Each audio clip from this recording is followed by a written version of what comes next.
Alright, so if you watched my last video, you will have seen I showed how to dismantle the Game Gear, and in this video I'm going to show you how I wash them. So basically it's just like doing the dishes.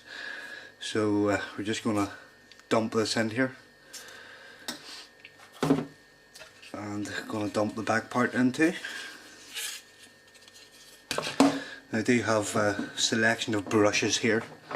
I have a little scrubbing brush or nail brush which you use. I have an old toothbrush, one of the kids, and I have this little long bristled brush which is very soft. So yep, you just get scrubbing and try and get all that ground and dirt out of them, out of all the grooves and nooks and crannies, especially in the speaker holes here. Sort of use the little scrubbing brush here. I'm dabbing it into the holes, make sure it pushes all the dirt out. Yeah, so just really concentrate around all the grooves and the moulding. Make sure you get all that ground and dirt out. Now this Game Gear in particular is getting a brand new screen fitted, so I'm not too worried about getting around the edge of it here, but you will find a lot of ground and dirt right around the very edge of the screen here.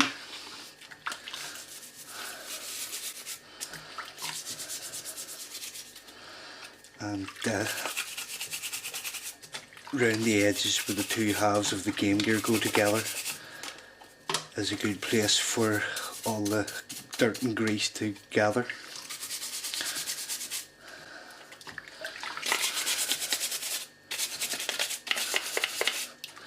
So use the toothbrush to clean the inside of the holes here where the buttons go.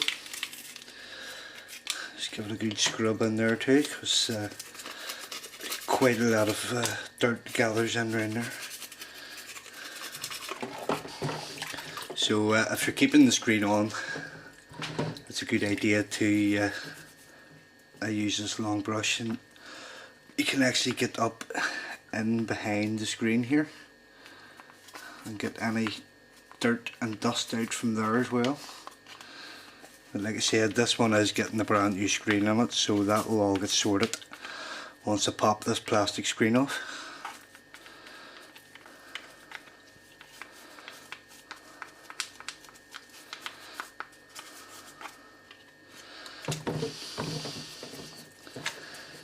So this is just warm soapy water with fairy liquid. This is antibacterial fairy liquid because that's what we use in the house, but just anything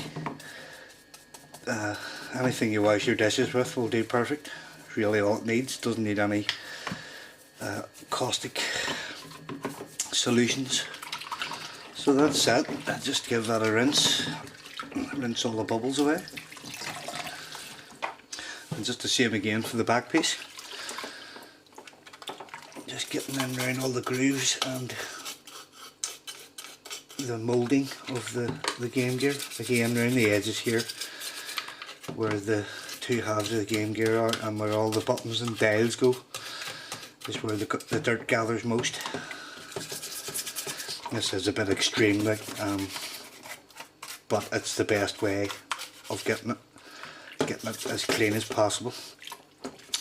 You can, if you use a damp toothbrush, not a soaking wet toothbrush, a damp toothbrush, you can get most of the dirt out of the grooves and round the buttons without actually dismantling the Game Gear, but you risk pushing water into, inside the system, and that could lead to a short circuit and it could kill your Game Gear. Now you will need to wash the buttons as well, because they do get a lot of dirt around the edges of them here. So for that I'll use the little nail brush here and just give them a good scrub.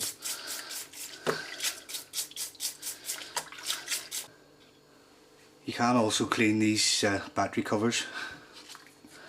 Again, if you can see that there, there's ground in dirt and grime just around the very edges of this, just where people's hands have been on it over the years.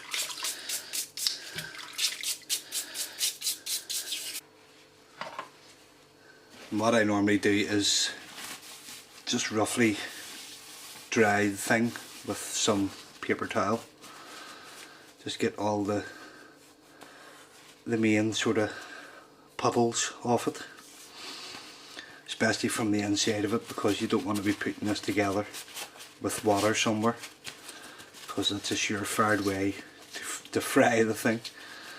So I'll dry it off, mop up all the main puddles, and then I leave it for 24 hours or so to make sure it's 100% dry.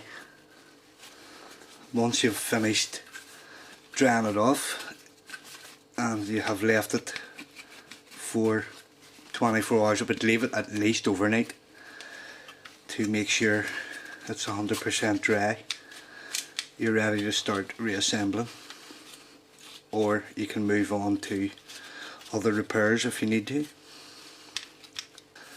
And that is how I deep clean a Sega Game Gear.